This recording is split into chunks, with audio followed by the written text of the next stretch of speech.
AI-fueled euphoria is lifting markets again, pushing stocks to fresh records. Sentiment also being boosted by U.S. signals of progress toward ending the Iran war, but caution lingers on energy supply. Live from Singapore, this is Insight with Haslinda Amin, where we dive deeper into the stories that matter with crucial context and sharp analysis. Operation Epic Fury is concluded. We achieved the objectives of that operation.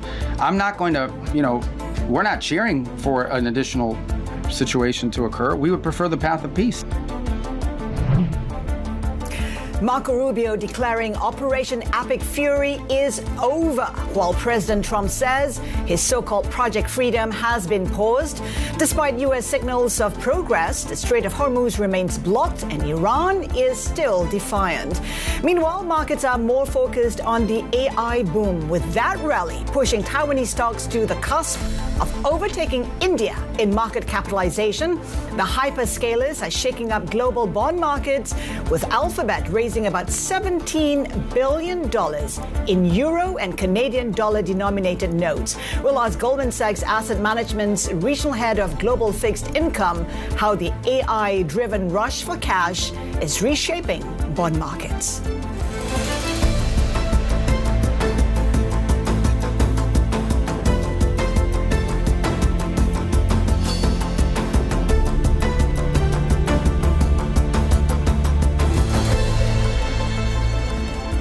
Our top story today, President Trump says he's pausing a U.S.-led effort to help stranded ships exit the Strait of Hormuz to see if an agreement with Iran can be finalized. Trump says great progress has been made toward a deal with Tehran, but adds that a U.S. blockade of ships transiting to and from Iranian ports will remain in full force for now. Those comments mark an abrupt turn from recent days when Trump voiced frustration over the pace of talks and indicated he wasn't satisfied with Iran's proposals. Let's get the details with Horizon's Middle East and Africa anchor Jumana Basachi joining us from Dubai. And Jumana, is the U.S. really winding down the war? We have been here before. That's right, Haslinda. And certainly there were plenty of opportunities, or at least pretexts, for the U.S. to wind up the war should they have chosen to go in that direction. And of course, Monday's developments, there was a lot of action on the Strait, as we reported on the day, and the fact that there were renewed attacks once again on the UAE that could have constituted, in the U.S.'s eyes, a violation of the ceasefire. And it was actually very interesting yesterday to hear from Pete Hegseth, from General Kane, and both of them saying that the threshold for the war has not been met despite those attacks on the UAE on Monday. And then later on, it was also interesting to hear and notable to hear from the Secretary of State, Marco Rubio, who actually said that the Operation Fury part of the war was now over. The objectives had been achieved. The focus now, he said back then, was going to be on reopening the Strait, a lot of emphasis on that Operation Freedom, returning the Strait back to how it was before the war. And then he mentioned establishing a framework for diplomatic discussions with Iran. Now, it was only a couple of hours later that then President Trump put up that Truth Social post suggesting that Project Freedom has now been paused at Pakistan's request, and that, this is a quote, great progress had been made on the side of negotiations. So it looks as though in the last 12 hours or so, there has been a bit of an about face coming through from the Trump administration. They're shelving that Project Freedom plan to guide vessels and giving it what is, you can only imagine, is one more diplomatic push in order to reach an agreement. And I will just say on that front, it is notable too that the Iranian foreign minister has landed in Beijing today. He will be meeting with his counterpart there. At the same time, once again, the Iranian president, Pezeshkian, has said what the U.S. are asking for is very maximalist and they have no plans to surrender. So let's see where this latest diplomatic push goes. What does that necessarily mean for the Strait? Well, this is the crux of the issue now, and many people have picked up on the point that Secretary of State Marco Rubio essentially was indicating that the war objectives were over, even though they had not accomplished what they had set out to do on the nuclear file, and we're in a situation where the strait is still effectively shut. Yesterday in this Pentagon briefing, the U.S. said that there are more than 1,550 vessels, 22,000 sailors still trapped in the Persian Gulf. The whole point of Project Freedom was to allow for many of those trapped vessels and sailors to safely exit and transit through the strait, to establish some safe routes south of the strait so that they can make it to the other side. Instead, what it did, it provoked Iran, and it provoked Iran into attacking some of those U.S. Navy destroyers that were trying to make it through. It obviously provoked Iran as well with those UAE attacks and the attack on the ADNOC tanker, which cascaded the events in the last 24 hours. And so President Trump had to make a decision as to whether to forcibly try to reopen the strait via this Project Freedom or give diplomacy another push. And it seems like they are leaning on diplomacy. But when it comes to the U.S. blockade, the U.S. maintaining that they're going to keep it in place still effectively means the strait is shut. No ships are passing through. Yesterday, per our own reporting, 0 commercial vessels made it through the strait. And we continue to see energy pressure on energy and energy products mount as there still is no definitive end to either the strait or these diplomatic discussions. Essentially no change. Horizon's Middle East and Africa anchor Jumana Basachi, thank you so much for that update. Now, the latest developments in the Iran conflict have helped lift market sentiment, even as investors' attention remains firmly centered on the continued strength of the tech sector. The tech-heavy Kospi index is leading the advance in Asia, with Samsung hitting the $1 trillion valuation mark. Avril Hong has more on the markets. And Avril, the tech rally, unstoppable. Yeah, I think the message from investors is loud and clear. They don't really care about where oil prices are, the geopolitics, the macro backdrop. They are betting on a technology that they think is going to change the world, and they have the numbers to back them up. Think about AMD, Supermicro, really solid forecast for earnings, and then Alphabet that's borrowing big to spend big on AI infrastructure. So any way you slice it, you look at these indices across the region today, they are the highest they've ever been. And you're also looking at the Kospi sitting well above the 7K handle. Now flip the board, because of course that one stock that we are watching in the region today is Samsung, after it crossed the $1 trillion market cap mark. So it's now more valuable than Berkshire Hathaway. Of course, it's a company that has been benefiting from the memory chip shortage, but also in this week, they're reporting that Apple is perhaps going to tap the likes of Intel and Samsung for its chips to go into its devices in the US. Now flip the board again, just in case you're not convinced. Take a look at this next chart. They'll show you Taiwan's market cap. Earlier in the year, already surpassing that of the UK and Canada. So you're really seeing the winners and the losers in this shakeout. And they are betting here that things are structural, not just cyclical. What you're seeing in the market moves, generational, thanks to the rally in AI. Has? Avril, thank you.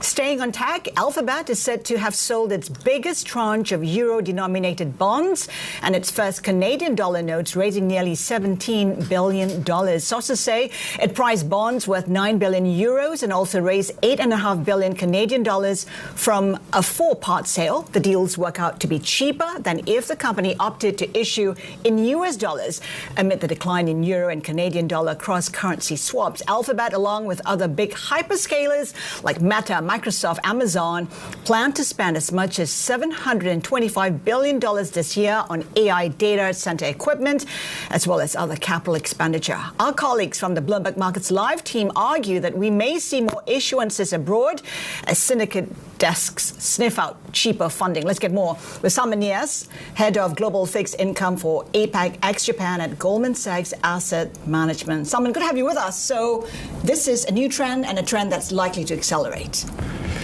So we've seen that for the last few quarters, the hyperscalers have been delivering extremely strong results, and they've been moving up their investment programs in terms of the quantum that they plan to invest, which is backed by the demand that they're seeing and the infrastructure that's needed to deliver it.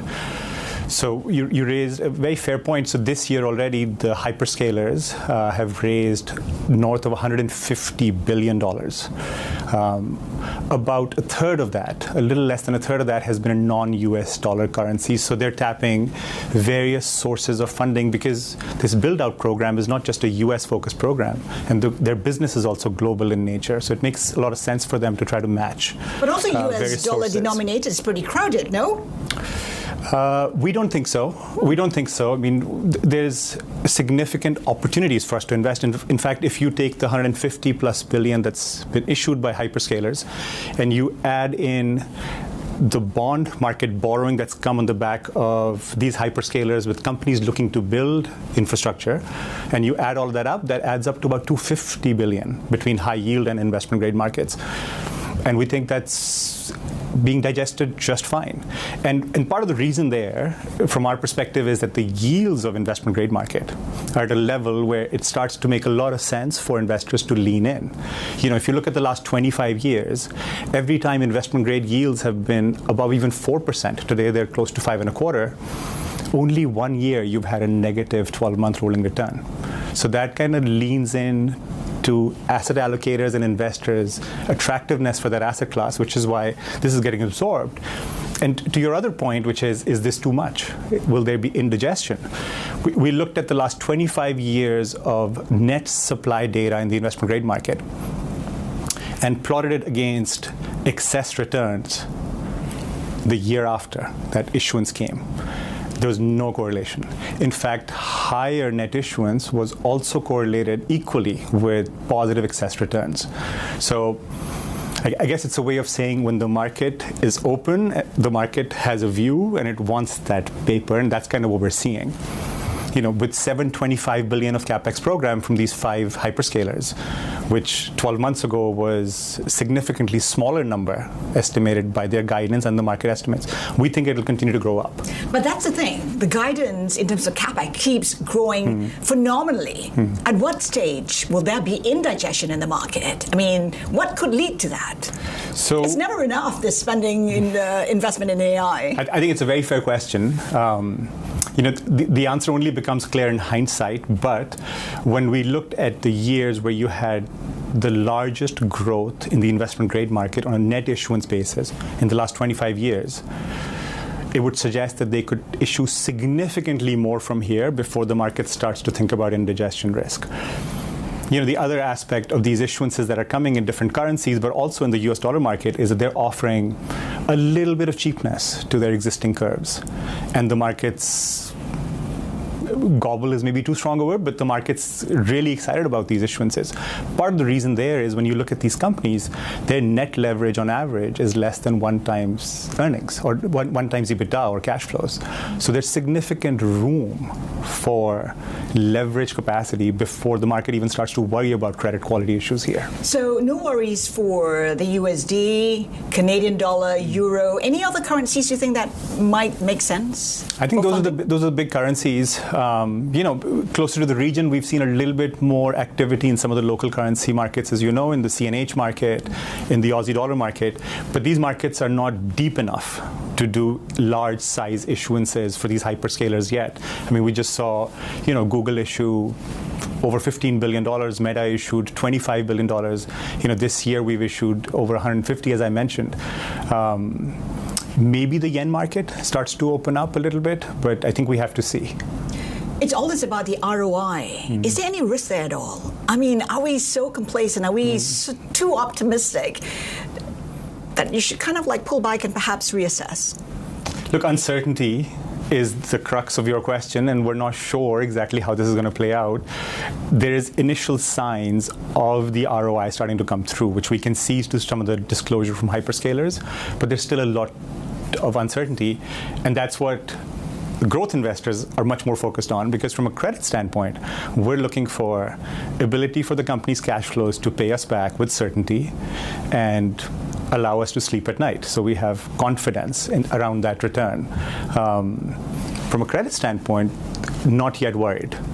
Equity market has to really focus on the ROI of this investment and really focus on the growth potential that this brings.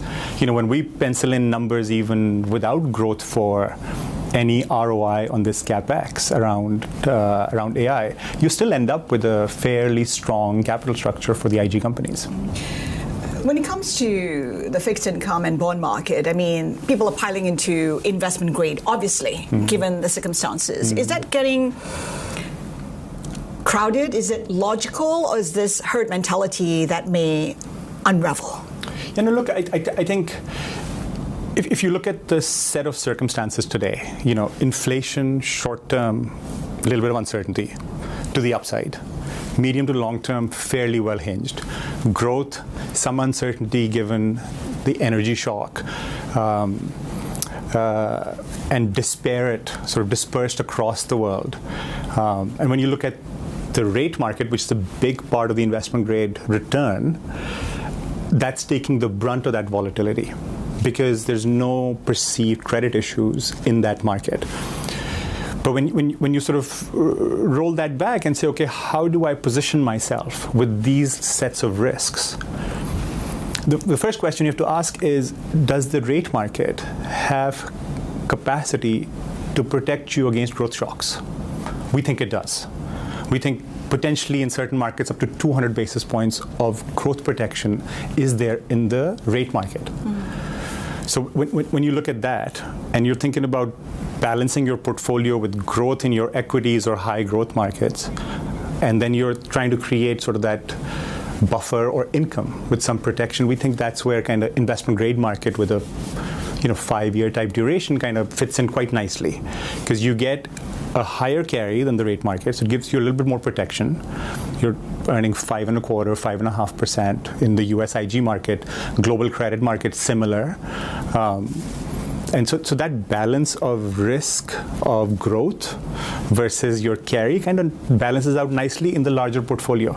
It's not as exciting as Samsung rallying 10% a day or AMD rallying 15% a day, but fixed income is not about trying to capture that excitement. It's about giving you that stability in the core of your portfolio. Let's talk about the government bond market. When you take a look at yields, what are they saying right now? Still quite high. Yeah, I mean, by historic standards, they're high. Inflation is the risk that is being priced in, plus some term premium for fiscal deficits and funding issues that's getting priced in. So there's a lot of uncertainty around both these risks to some extent. This week we will hear from U.S. Treasury around their refunding plans, so it'll become a little bit clearer how they're thinking about that. What are you expecting to hear from that? Look, I think the administrations in the U.S. are very cognizant of how they want to plan in a way that markets are stable and able to give them access. And they're very well versed in how to navigate these risks and these ideas rather than being fixated on one or the other. So, could there be a little bit more term premium from financing risk in U.S. government markets? Sure. We think it's already sufficient, but the market's starting to price in, as you know, since the war in the Middle East started, you've had a flattening of the rate curve, which is suggesting a near-term inflationary shock. Maybe the rate cuts that were priced in by the market, we had almost 3 rate cuts priced in by the market earlier in the year. Now the markets are pricing in potentially a 1 hike over the next 12 months. So it's completely shifted, and that's manifesting in the front end. The back end has been reasonably well hinged, especially in the shape of the curve. It's flattened a little bit, but it's not necessarily gone in the direction of extending that curve from a financing or a refunding risk perspective. And we think that's right for the moment. So in the next 12 months, what kind of yield trajectory are you forecasting?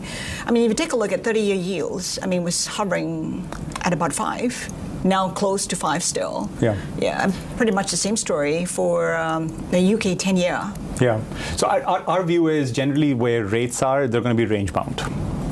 But our conviction of where we're taking risk is much more across markets.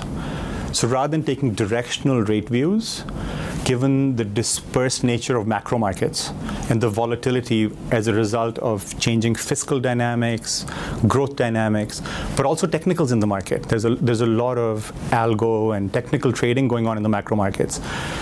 Allows us to participate in that vol on a cross-market basis, which I think is the most attractive part of being in the fixed income market today. So if you had to kind of think about where to invest today, on the back of all these issues that are going through, it's likely that the front-end rates stay higher for longer until it becomes very clear that the policy is restrictive and the inflation from energy shock and tariffs is not leading to second-order effects, which recent data suggests it's not, but it's worth watching. You can play that through higher quality floating rate markets. So whether it's high quality securitized, it's high quality bank loans. So you got to stay in quality because the growth risk premium, we think, is not attractively priced at this moment within that market. The other way we think you can play this is once the markets get past this energy shock, the fiscal funding needs are likely to put more pressure on the dollar. And that's a tailwind to be in emerging markets. It gives you growth diversification, it gives you a higher yield, and gives you a better story. I mean, closer to home, we really like Asia high yield, for example, where you can earn 8% plus some capital appreciation in the coming quarters with one of the highest quality high yield markets, for example. And investment grade I already touched on. I think that's a nice zone to play kind of the safety plus carry. None of these are going to be your Samsung-like returns that we were talking about earlier, but I think they're going to provide good returns to the portfolio. How about JGBs? Probably the most hawkish meeting from Bank of Japan, the last one. But still disappointed the markets. I think they have to balance because energy shock historically has been viewed as transient. And it's not clear how it will lean into second-order effects. But at the same time, as you know, policymakers have a fresh memory of the 21-22 experience, where you had the COVID supply chain disruption plus an energy shock. So the two kind of worked together towards creating an inflationary impulse that was well beyond sort of what you would expect. So I think it's right for all policymakers at the moment to be watching this very closely to see how this inflation plays out.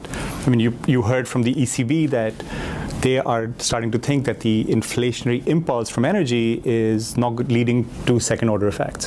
The data we're getting from the US also suggests that wage inflation pressure is pretty well managed. So I think it's right for policymakers to kind of watch and see and then decide which way they want to take action. For the Fed to hike is a very big step. For the BOJ to hike is a much smaller step, to be honest, given the inflationary pressures that were there coming in. But I think they're trying to fine-tune a lot of different things in the economy because you've got the headwind to the growth picture from energy imports. And so they have to balance that inflation versus growth mix. Salman, great perspective. Great having you here. Come back soon. Salman Niaz, Head of Global Fixed Income for APAC ex-Japan at Goldman Sachs Asset Management. Plenty more ahead. Keep it here with us. This is Bloomberg.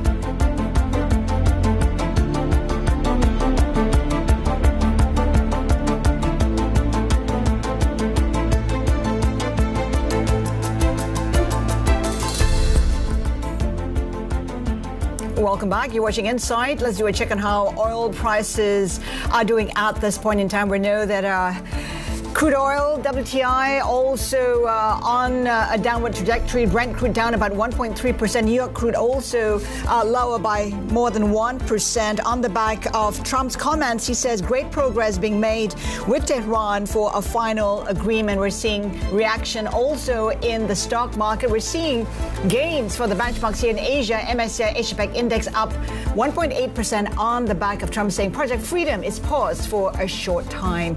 Plenty more ahead. Keep it here with us. This is Bloomberg.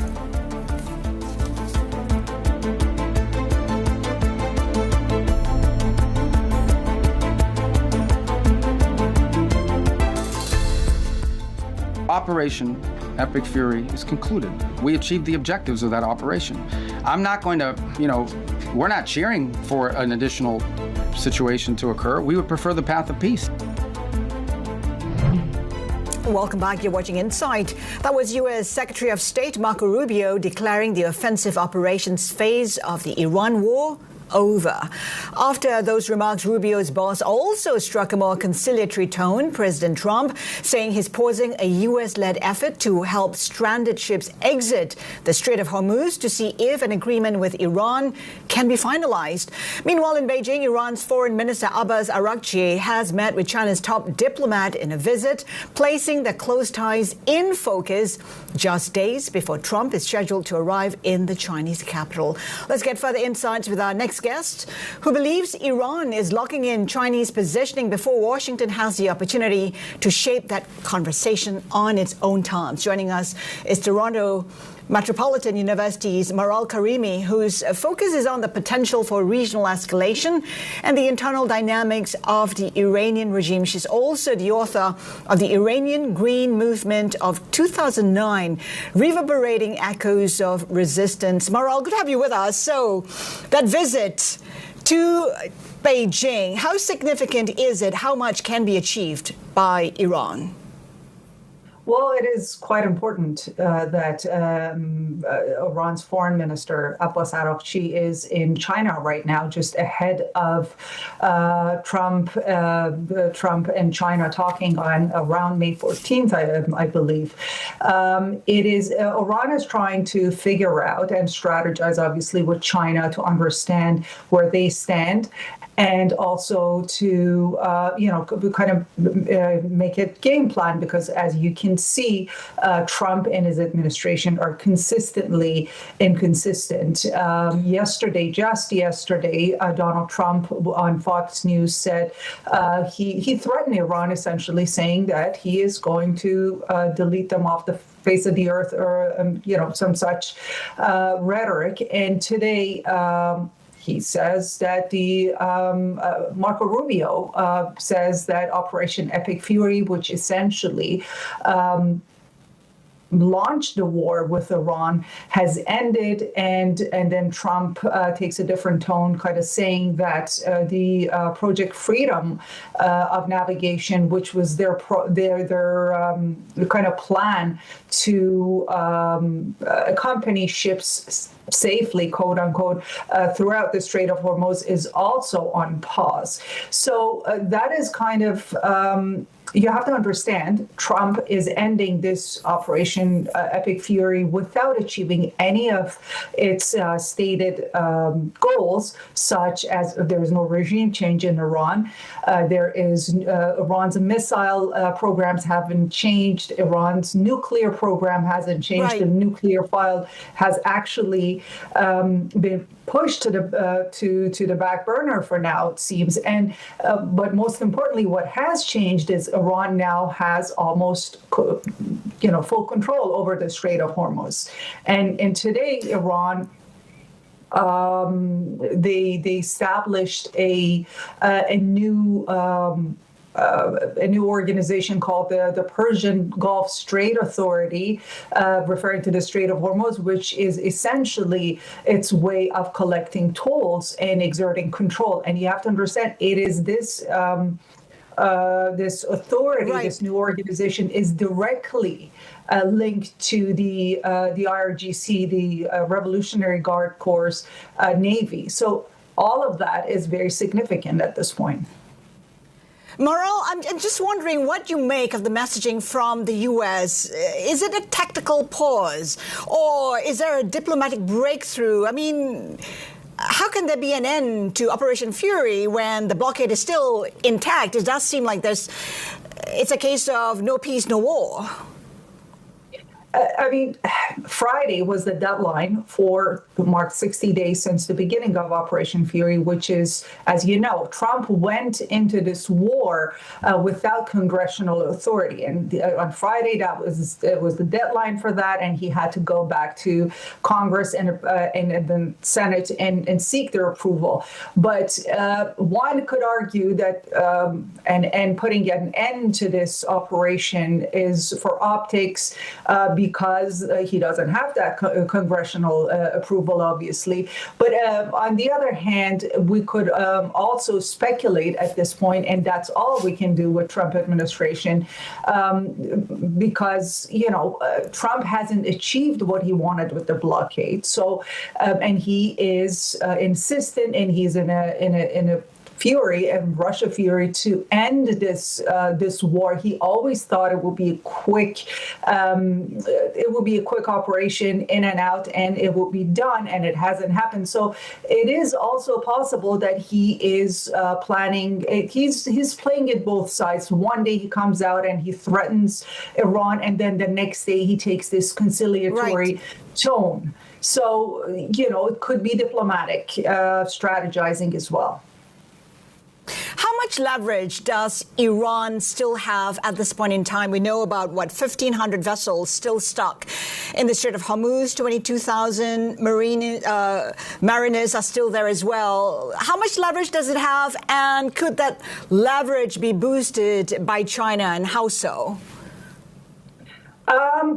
Well, that is why Araghchi is in China right now, to kind of understand that, because so far, as I mentioned, Iran seems to be exerting full control over the strait. Not just that, but just yesterday they've bombed Fujairah in the United Arab Emirates, which was UAE's way to kind of bypass the Strait of Hormuz. It's been there for, historically it's been built by the UAE so that they and other GCC countries could kind of bypass Strait of Hormuz and alleviate some of Iran's control over the strait and their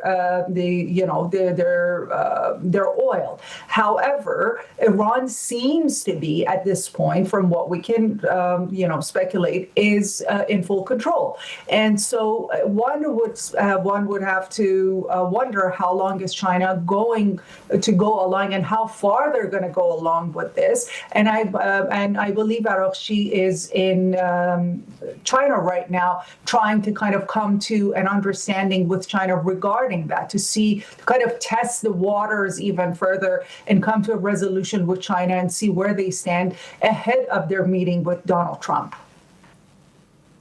The tolling happening at the Strait of Hormuz by Iran, how sustainable is that? Could Iran be overplaying its hand?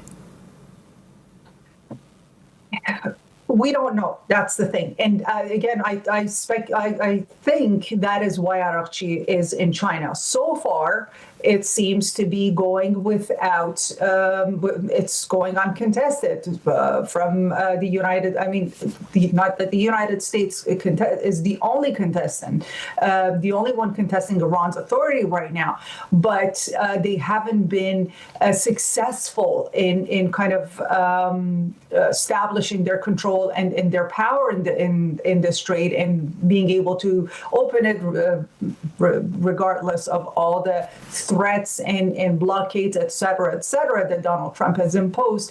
Iran seems to be wielding control over it. And I would remind you, your viewers again, that considering that this new authority was established just today and under the authority of the Guards Navy, it is quite significant. It tells me Iran is looking at this in long term.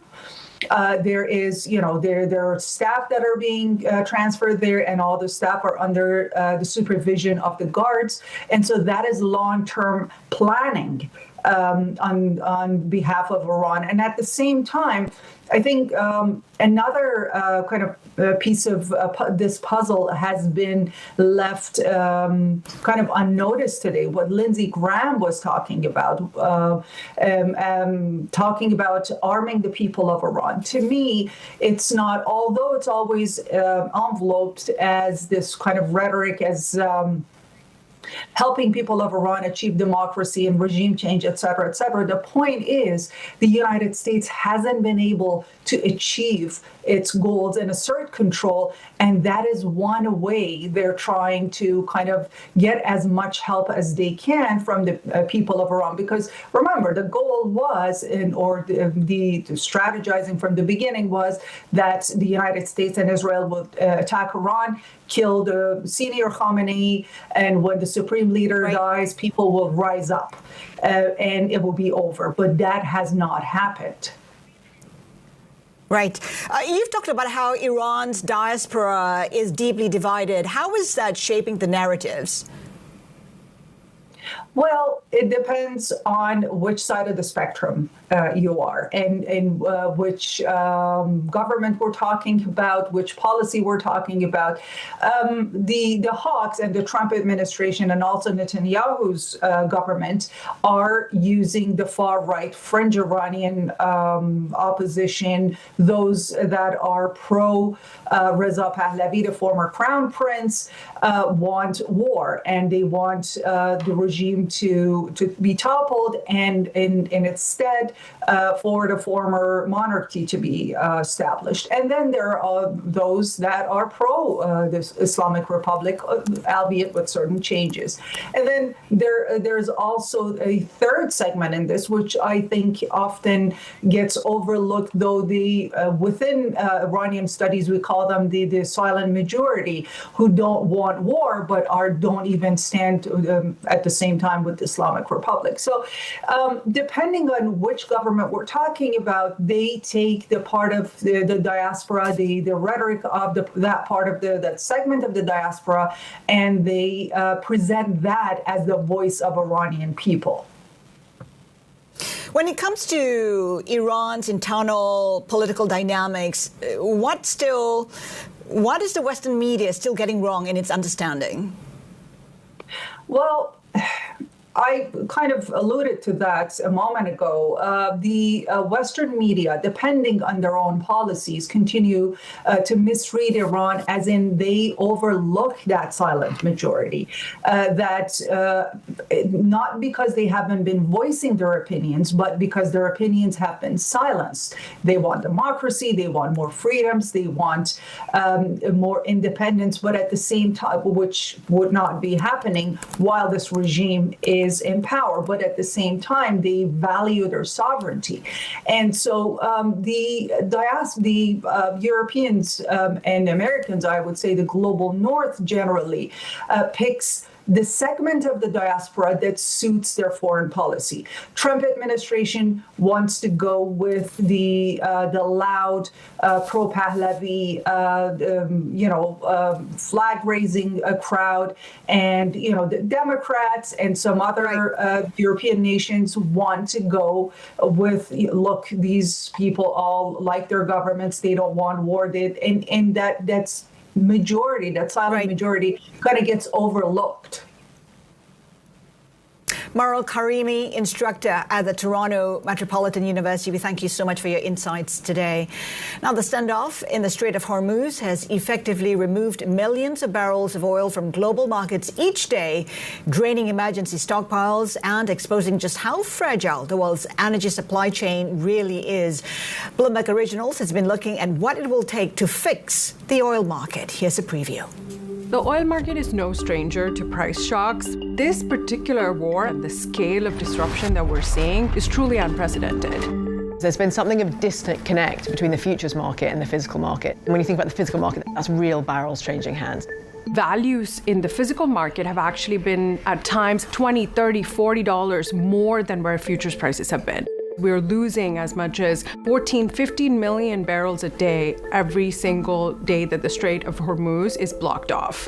Demand hasn't yet adjusted to balance with that. So one of the things that we're thinking a lot about is demand destruction. If we're losing 1 billion barrels in supplies, demand has to come down to match supply. And so the real question is, how long can we sustain this? And not just in terms of price, but in terms of supply.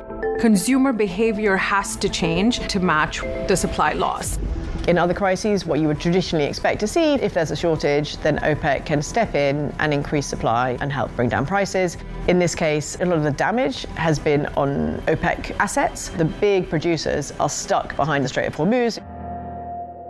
There's been huge damage to oil fields, to refineries, some of the world's biggest refineries in that region, ports, other energy infrastructure. That will take years to fix. We are running down the buffers. We're running down the stockpiles. And by the way, those will have to be replenished once this is all over. In pockets of Asia, we've already seen governments come out and say government officials should work from home, do not visit malls after a certain time, and curfews. The key thing is peace needs to break out so the Strait of Hormuz can reopen. And without that, it's very difficult to even start to think about any kind of normalization.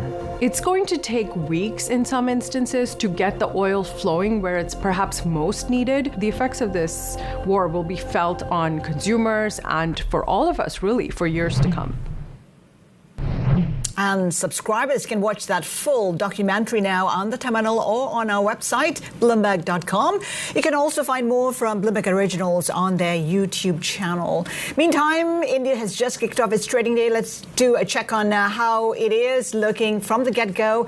It is in positive territory on the back of lower oil prices. The Sensex index up 0.8%. The Nifty index also in positive territory. Of course, Indian stocks have been under tremendous pressure amid the Iran war. Global funds have been selling in a huge way, pulling more than $20 billion, about 4 to 10% from that peak. In terms of the Indian rupee, 94.96 is the level we're looking at. The Indian rupee strengthening 0.3%.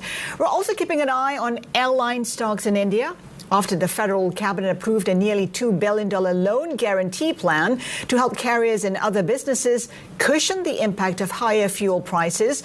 The government will provide sovereign guarantees to lenders that extend additional loans to eligible borrowers. The move is similar to the relief that was provided to small business during the COVID-19 pandemic. Analysts say India's state election results could spur infrastructure spending and boost industrial stocks in a market lacking clear catalyst. That's after Narendra Modi's BJP took control of West Bengal in a major political boost.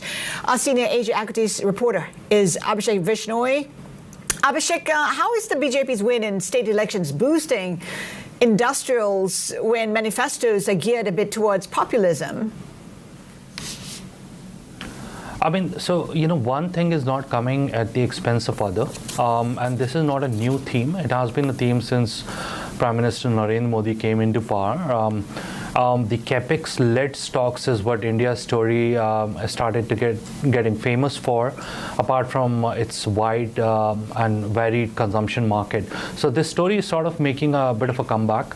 Yes, there is populism, present in party manifestos, but that's there in every other party's manifesto, and it's not coming at the expense of capex, industrialization, manufacturing. So in that context, these win in state elections, they should be looked in the context of Modi's party actually winning 8 out of 12 elections since losing the majority at the central level in 2024. So this is like a major comeback. So that means better coordination, more spending, higher spending for power, roads, railways, etc. And that's why a whole gamut of stocks related to manufacturing, industrialization have continued to outperform. How does India fit overall at the moment in the context of these state election results, Iran war, energy shock, and the global AI trade? So that's the sad part. This gets reduced to a silver lining at best, because the overall context, from global forces like re-acceleration of AI trade, Iran wars, energy shock, they are still, bottling the upside for India equities. And then there are relatively elevated valuation as well. But having said that, this is not a theme that government is trying to protect or, prevent from happening in context of Iran war or AI. This is a theme that they have been looking to champion for a long time, and they just got more muscle to focus on this theme. So the outperformance is expected to continue, as our reporting has reflected.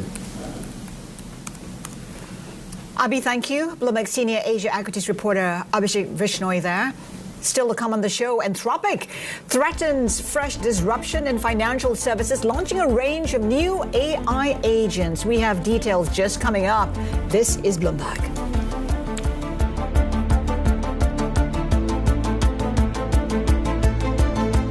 Welcome back. You're watching Insight. Anthropic is threatening further disruption on Wall Street, releasing new agents for tasks in banking, insurance, asset management, and fintech. Avril has been looking into this. We're talking about, 10 new tools? I mean, frontier capabilities. Yeah, and it's putting Wall Street on watch. That's causing some ripples in the finance industry, given how you're already seeing overnight, right? FactSet, Morningstar, S&P, Moody's. Their shares came under pressure following the release from Anthropic, and essentially here are these new tools that Anthropic has pushed out. They say they're going to allow draft pitches for client meetings, flag things up for compliance review. So the industry capabilities for banking, insurance, asset management, fintech as well.